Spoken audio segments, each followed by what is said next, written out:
오늘도 귀한 찬양 감사드립니다.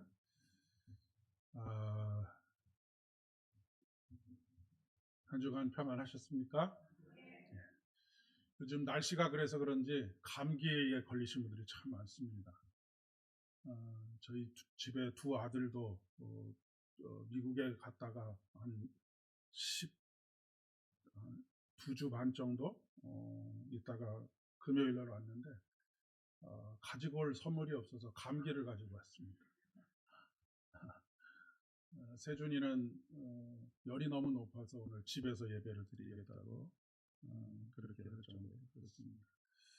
여러분, 우리 센터에 있는 아이들도 참 감기 걸린 아이들도 많고요. 이래서 많이 힘들어하시는데 오늘도 몇몇 분들 감기 때문에 예배에 참석하지 못하신 분들이 계신 것 같습니다. 아침 저녁으로 따뜻하게 그렇게 잘 관리하시면서 지내실 수 있었으면 좋겠습니다.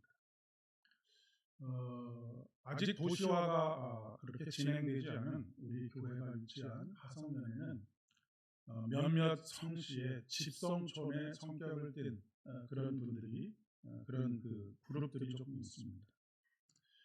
지금은 많이 퇴색됐지만 우리나라는 전통적으로 가문을 굉장히 중요하게 여기던 그런 사회였었습니다. 가문을 중요하게 여긴다라고 하는 것은 뿌리를 중요하게 여긴다라고 하는 그런 얘기고, 뿌리를 중요하게 여긴다는 말은 정신을 중요하게 여긴다라고 하는 그런 말이 아닐까 싶습니다. 그런데 보통 우리가 가문에 대해서 자랑스럽게 이야기할 때 우리 가문에는 벼슬을 하신 분들이 누가 있고 무슨 직에 올랐던 분들이 누가 있고 공부를 얼마나 많이 잘해서 좋은 대학에 가고 또 많은 그런 좋은 회사에 들어가고 이런 것들을 좀 자랑하기도 하고 중요하게 생각하지만, 정말로 가문에 있어서 중요한 것은 그 가문이 아니면 그 가정이 어떤 정신을 가지고 살아갔냐라고 하는 것이 더 중요하지 않을까 싶은 생각이 듭니다. 제가 처음부터 이 가문과 정신 이런 이야기를 하는 이유가, 우리가 지금 속해 있는 교회가 장로교회에 속해져 있습니다. 한국 교회에는 굉장히 여러 개의 교파들이 있습니다. 그리고 그 교파들마다 다양한 신학이 있습니다. 다양한 신학이라고 하는 것은 그 교파가 조금 중요하게 여기는 그리고 추구하는 정신들이 있다라고 하는 그런 이야기가 되겠습니다. 그렇다고 해서 그 다름이 틀린 것은 아니라고 할 수가 있겠습니다. 기본적으로 우리가 예배를 시작하면서 고백했던 사도신경에 있는 신앙의 고백을 고백하는 교회들은 모두가 다 하나이다라고 하는 것이 기본적인 정신입니다. 그러나 거기에서 조금 다른 모습들, 그리고 다르게 더 중요하게 여기는 그리고 추구하는 그런 정신들이 있습니다. 장로교 신앙의 핵심이 무엇이냐라고 한다면 하나님의 절대주권 사상이라고 그렇게 이야기할 수가 있습니다. 요즘은 교파를 그렇게 중요하게 여기지 않고 장로교에 다니다가 감리교로 가기도 하고 침례교로 가기도 하고 순복음교회로 가기도 하고 그것을 그렇게 나쁘다고 이야기할 수는 없지만 각 교파가 가지고 있는 정신이 무엇인지를 잘 알면 그렇게 쉽게 교파를 움직여서 돌아다니는 것이 그렇게 쉽지 않습니다. 하나님의 절대주권 사상이라고 하는 것은 창조로부터 시작이 돼서 종말에 이르기까지 모든 역사, 그리고 심지어는 창조 이전의 영원의 세계, 그 가운데서도 그 모든 역사를 주도적으로 이끌어 가시는 분이 하나님이시다라고 하는 것을 고백하는 것이 하나님의 절대주권 사상입니다. 그리고 거기에서 하나님의 절대주권 사상이라고 하는 것은 모든 것을 하나님께서 주도하시고 하나님께서 이루신다라고 하는 믿음의 고백을 가지는 것입니다. 이것을 하나님의 섭리라고 그렇게 이야기를 합니다. 이것은 인간 자신의 의지와 역할을 강조하는 공덕 사상이나 아니면 공로주의와는 사뭇 많이 다른 점이 있습니다. 캐톨릭이나 아니면 감리교는 인간의 노력 그리고 하나님과 인간의 협업 이런 것들을 굉장히 강조합니다. 그런 반면에 우리 장로교 신앙은 모든 것이 하나님의 은혜입니다. 그분이 하셨습니다. 나의 나된 것은 하나님의 은혜입니다 라고 하는 것을 고백한다라고 하는 것입니다. 시편 46편 10절의 말씀에 보면 너희는 가만히 있어 내가 하나님 됨을 알지어다. 내가 문 나라 중에서 높임을 받으리라. 내가 세계 중에서 높임을 받으리라 하시도다 라고 그렇게 말씀하고 있습니다. 홍해가 갈라지는 그 사건 앞에서도 하나님께서 우리에게 명령하신 것이 무엇이냐면 너희는 가만히 있어입니다. 넋놓고 가만히 있으라는 얘기가 아니고 하나님을 절대적으로 신뢰하고 하나님께서 이 일을 이루어 가실 것이다 라고 하는 믿음의 고백을 가지고 하나님의 역사를 기다리라 라고 하는 그런 말씀입니다. 그렇기 때문에 우리의 신앙이라고 하는 것은 적극적인 수동 상태라고 그렇게 이야기할 수 있습니다. 그러니까 소극적인 것이 아니라 적극적으로 하나님의 일하심을 기대하고 그분의 역사를 기다리는 그런 적극적인 수동의 상태, 이것이 바로 올바른 신앙의 상태라고 이야기할 수 있다는 말씀입니다. 그런 면에서 본다면 우리나라 속담과 격언에 있는 지성이면 감천이다라고 하는 말과 하늘은 스스로 돕는 자를 돕는다라고 하는 말은 틀린 말입니다. 이건 신앙적인 용어라고 이야기할 수가 없습니다. 하늘은 스스로 돕는 자를 돕는 것이 아니라 스스로 도울 수 없는 완전히 파산된 인간, 결국 죽음으로 끝날 수밖에 없는 인간을 하나님께서 도우시는 것이 바로 하나님의 은혜인 것이기 때문에 그렇습니다.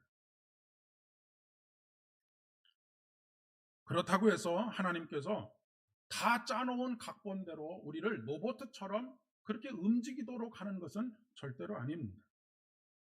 하나님께서는 분명히 우리에게 자유의지를 주셨습니다. 인간은 자유의지에 따라서 자신이 선택한 것으로 행동합니다. 아담과 하와가 하나님께서 금지하신 선악을 알게 하는 나무의 열매를 따먹은 것, 이것은 자기의 자유의지에 따른 선택의 결과입니다. 하나님의 섭리라고 하는 것은 모든 것, 그러니까 아담과 하와가 금지한 선악을 알게 하는 나무의 열매를 따먹는 것까지 정해놓으셨다라고 하는 것이 아니고 하나님께서는 우리의 삶에 열려진 삶, 하지만 정해진 결론을 가지고 우리의 삶을 섭리해 가신다라고 하는 것입니다. 정해진 결론이라고 하는 것은 우리의 구원입니다. 이 구원을 하나님께서 궁극적으로 이루어 가시는데 그 과정은 우리의 선택에 의해서 하나님께서 이끌어 가시는데 하나님의 말씀을 청종하고 순종하는 사람의 삶은 하나님께서 그렇게 또 이끌어 가시고 우리의 잘못된 선택이 있을지라도 하나님께서는 그것을 악한 것을 선으로 바꾸셔서 하나님의 계획을 이루어 가신다라고 하는 것입니다. 우리의 잘못된 선택이 우리의 삶에는 장애물이 될 수 있을지 몰라도 하나님께서 우리의 삶을 구원해 가시는 일에는 그것이 전혀 장애물이 될 수 없다라고 하는 것입니다. 하나님께서는 오히려 그 장애물을 디딤돌로 만드시는 하나님이시다라고 하는 것을 말씀하고 계시는 것입니다. 삶의 순간순간의 선택은 우리의 몫이라고 이야기할 수 있습니다. 인간의 선택에 따라서 과정은 얼마든지 달라질 수 있습니다. 중요한 것은 우리가 하나님께서 우리에게 말씀하시는 대로 그것을 청종하고 순종하는 삶을 살아가는 것입니다. 그러나 여러분, 이스라엘 백성들처럼 하나님의 말씀을 청종하지 않고 순종하지 아니함으로 말미암아서 다른 길을 선택하지요. 하나님의 말씀에 청종하고 순종했다고 한다면 2주 정도면, 한 달 정도면 들어갈 수 있는 그 길을 하나님의 말씀을 청종하지 않고 순종하지 않는 불순종의 삶으로 말미암아서 그 과정이 40년이라고 하는 광야의 삶으로 결과가 나타나게 되었습니다. 그러나 결과적으로는 어떻게 되었습니까? 가나안 땅에 들어가게 되었습니다. 순종하여서 가나안 땅에 들어가는 것, 그러나 불순종하여서 40여 년이라고 하는 혹독한 훈련의 시간을 거쳐서 가나안에 들어가는 것, 결과는 똑같습니다. 그러나 과정이 전혀 다르게 되는 것이죠.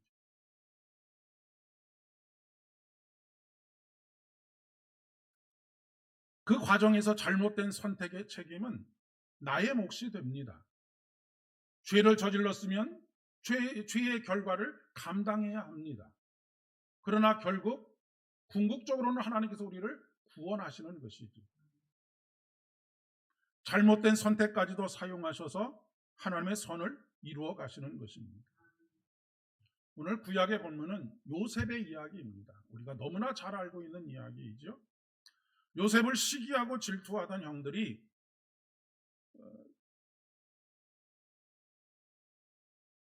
이 요셉을 미운 마음을 가지고 애굽의 종으로 팔았습니다. 마른 하늘의 날벼락도 이런 날벼락이 없지 않겠습니까?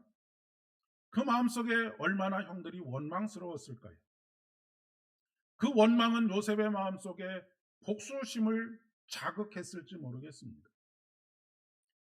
감옥에 갇혔을 때는 더 절망하게 되지 않았겠습니까?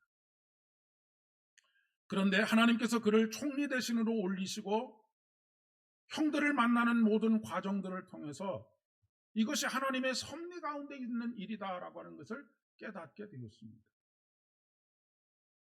물론 하나님께서 요셉의 형들이 요셉을 애굽에 팔도록 계획하신 것은 아닙니다. 만약 요셉의 형들이 요셉을 팔지 않았다고 한다면 하나님께서 다른 방법으로 요셉을 애굽에 보내셨을 것입니다.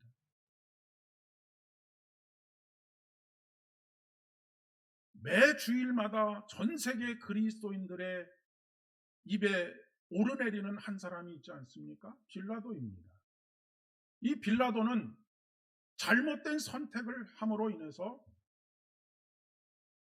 오고 오는 세대 그리고 지나온 2000년의 역사 속에서 그의 이름이 예수 그리스도를 십자가에 못 박은 사람으로 그렇게 회자되고 있는 것을 보게 됩니다. 빌라도는 그렇게 항거할 수 있습니다. 나는 어쩔 수 없었다고.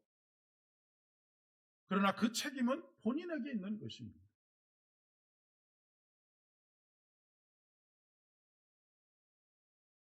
형들의 돌출 행동이 하나님의 뜻을 실현해가는 과정에서 장애물이 되었지만 하나님께서는 오히려 그것을 디딤돌로 삼으셨습니다.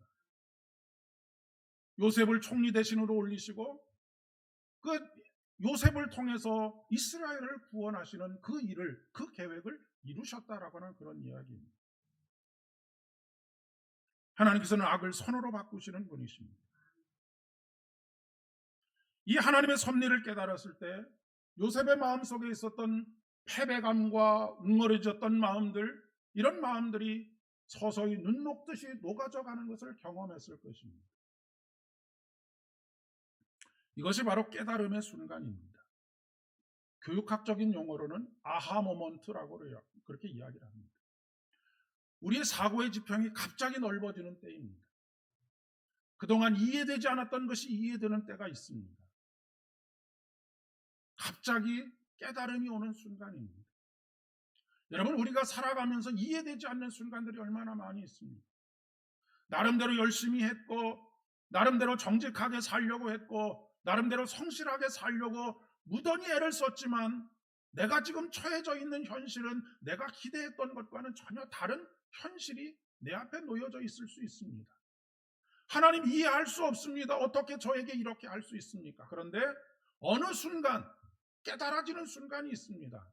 아, 하나님, 저를 이 순간 이 자리에 있게 하신 이유는, 이런 환경 속에 있게 하신 이유는 하나님께서 이렇게 하시기 위함이셨군요 라고 하는 것을 깨닫게 되는 순간이 있다라고 하는 것입니다. 그것이 바로 하나님의 섭리를 받아들이는 것입니다.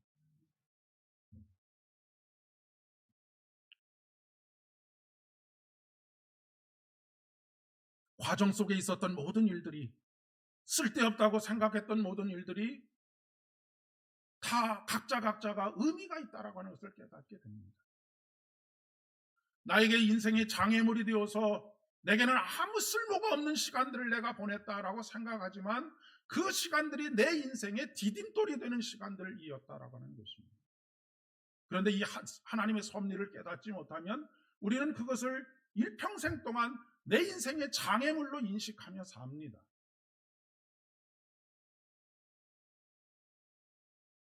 여러분, 조개가 진주를 어떻게 만들어낸지 잘 아시지 않습니까?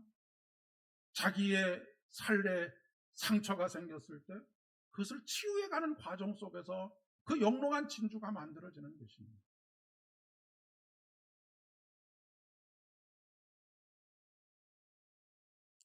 신앙생활을 하면서 이런 경험들이 없으면, 이런 깨달음의 순간들이 없으면, 사고의 지평이 넓어지는 이런 순간들이 없으면 속이 좁아지게 됩니다. 속이 좁아질수록 응어리가 남습니다. 패배의식에 젖어서 살지요. 늘 남과의 비교해서 열등감을 가지고 삽니다. 오늘 시편의 말씀에 하나님께서 이렇게 말씀하십니다. 악을 행하는 자들 때문에 불평하지 말며 불의를 행하는 자들을 시기하지 말지어다 라고 권면하십니다. 왜요? 하나님의 섭리 속에서는 그 풀들이 속히 베어질 것이고 푸른 채소와 같은 것들이 쇠잔하게 될 것이기 때문에 그렇습니다. 한 걸음 더 나아가서 시인은 이렇게 노래하며 우리에게 권면합니다. 여호와를 의뢰하고 선을 행하라. 땅에 머무는 동안 그의 성실을 너희의 먹을 것으로 삼아라. 여기서 선을 행한다라고 하는 말은 단순히 착한 일, 도덕적으로 윤리적으로 우월한 일 이런 것들을 하라는 말씀이 아닙니다. 여기서 선을 행한다라고 하는 것은 하나님의 말씀을 청종하고 순종하는 행위가 선을 행하는 것입니다. 왜요? 이 세상에 오직 단 한 분 하나님만이 선하시기 때문에 그렇습니다. 그의 성실을 먹을거리로 삼으라라고 하는 말씀은 쉬지 않고 우리를 위해서 일하시는 그 하나님께 우리의 삶을 맡겨드리라라고 하는 것입니다.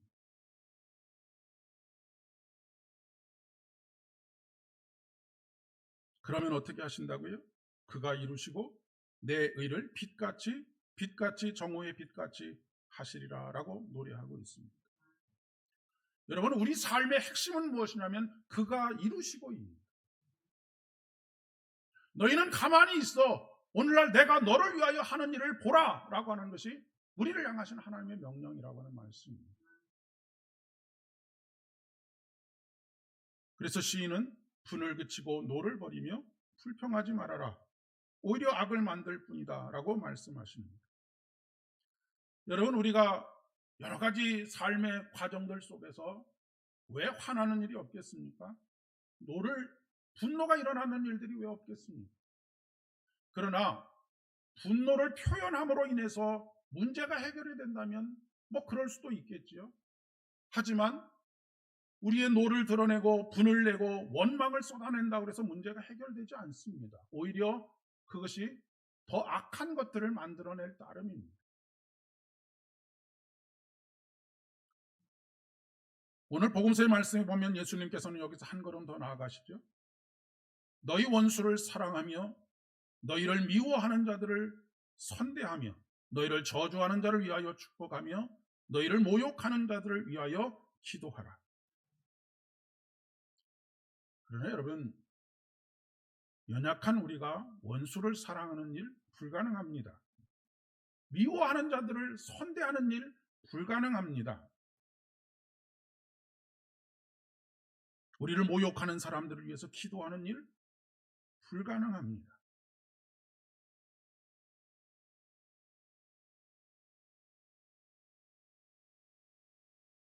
그러기에 사도 바울은 내가 그리스도와 함께 십자가에 못 박혔나니 그런즉 이제는 내가 사는 것이 아니요 오직 내 안에 그리스도께서 사시는 것이라. 이제 내가 육체 가운데 사는 것은 나를 사랑하사 나를 위하여 자기를 버리신 하나님의 아들을 믿는 믿음 안에서 사는 것이다 라고 그렇게 이야기하고 있습니다. 오늘 고린도전서 15장 36절에 보니까 어리석은 자여 내가 뿌리는 씨가 죽지 않으면 살아나지 못하겠고 라고 말씀하십니다. 한 알의 씨가 썩어지는 밀알이 되지 않으면 생명을 낳을 수 없다라고 하는 것입니다. 원수를 사랑하는 일, 미워하는 자들을 선대하는 일, 저주하는 자들을 축복하는 일, 모욕하는 자들을 위해서 기도하는 일, 죽었다 깨어나면 할 수 있는 일이군요. 오늘의 나를 살게 하는 힘은 자신을 십자가의 죽음을 통해서 인류를 구원하시려고 하는 하나님의 섭리를 받아들인 예수님처럼 우리도 이 하나님의 섭리를 받아들이는 사람입니다. 이것이 요셉의 삶을 견디게 하는 힘이었고, 이것이 요셉이 형들을 용서하게 하는 힘이 되었습니다. 오늘날 수많은 사람들이 불안과 초조함 속에 살아갑니다. 우리의 뜻대로 이루고 싶은 것이 가득 차 있어서 하나님의 뜻을 구하지 않고 하나님의 뜻이 무엇인지 아랑곳하지 않고 살아가기 때문입니다. 반대로 하나님의 뜻을 청종하고 내 삶에 이루실 하나님의 뜻을 기대하고 살아가는 사람들, 이런 사람들은 불안함과 초조함이 아니라 하나님께서 주시는 평안으로 살아갑니다. 왜요? 그가 이루시기 때문에 그렇습니다. 그래서 시인은 아까도 말씀드렸던 것처럼 하나님의 성실하심, 낮에도 주를 졸지 아니하시고 밤에도 주무시지 아니하시는 하나님의 성실하심을 너희의 먹을거리로 삼고 살아가라 라고 그렇게 말씀하고 계시는 것입니다. 오늘 창세기 말씀에 나를 이리로 보내신 이는 당신들이 아니요 하나님이시라 라고 하는 고백을 하고 있습니다. 하나님께서 절대 주권을 가지시고 요셉의 삶과 이스라엘 민족의 삶, 야곱의 가족의 삶을 하나님께서 주도적으로 이끌어 가시고 계시다라고 하는 것을 고백하는 것이 아니고 무엇이겠습니까? 지금 여러분의 삶이 어디에 있는지 모르겠습니다. 각자가 처해져 있는 삶의 자리가 있을 것입니다. 그것이 여러분이 선택한 결과일 수도 있고 여러분이 선택하지 않고 하나님께서 여러분에게 말씀하신 계획하신 대로 청종하고 순종한 결과가 있을 수도 있겠습니다. 그러나 분명한 것은 걸림돌을 디딤돌로 사용하시고 악을 선으로 바꾸시는 하나님의 은혜가 저와 여러분에게 있다라고 하는 것을 잊지 마시기를 바랍니다. 비록 여러분이 잘못된 선택으로 지금 처해져 있는 결과를 가지고 있다고 할지라도, 눈물 나는 시간을 가지고 있다고 할지라도 하나님께서는 그 눈물을 기쁨으로 바꾸십니다.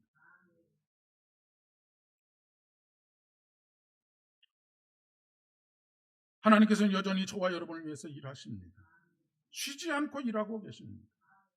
심지어는 우리가 잠들어 있는 가운데도 하나님께서는 우리에게 복을 주신다라고 시인은 노래하고 있습니다.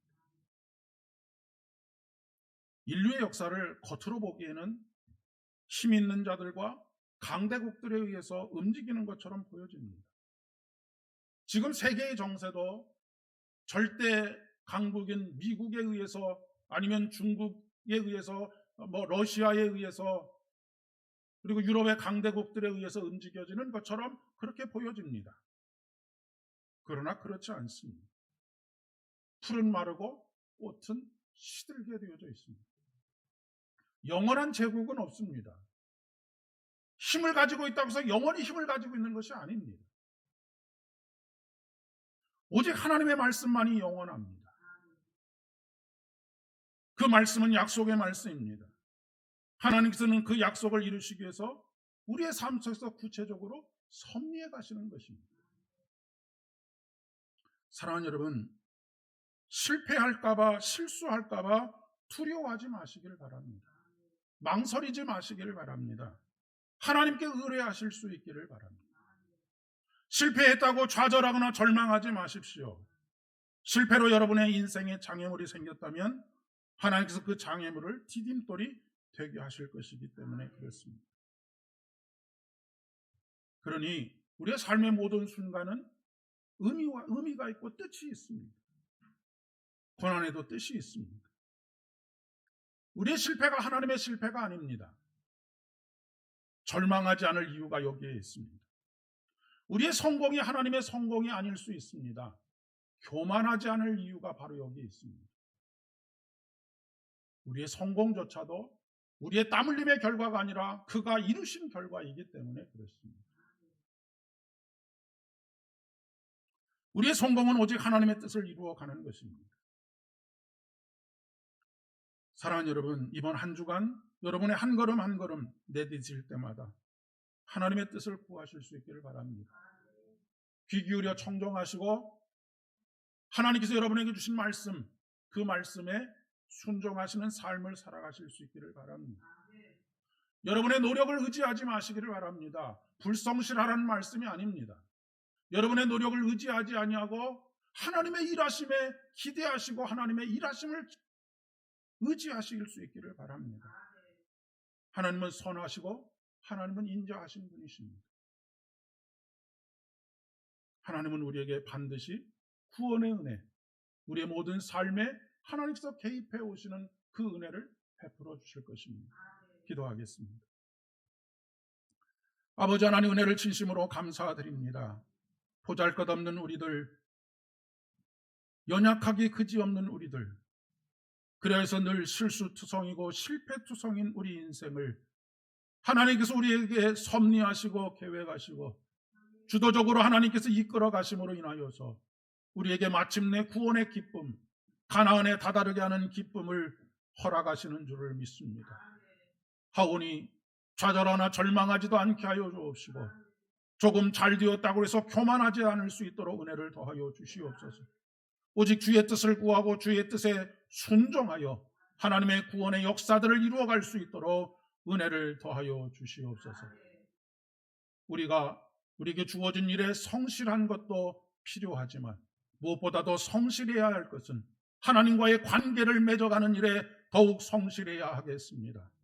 아버지 하나님, 날마다 주님 앞에 살게 하여 주옵시고 온전히 주님께 우리의 삶을 의뢰하여 주님께서 이루신 것을 고백하는, 나의 나 된 것은 하나님의 은혜입니다 라고 하는 것을 고백하며 찬양하는 우리의 믿음의 여정 될 수 있도록 복을 더하여 주시옵소서.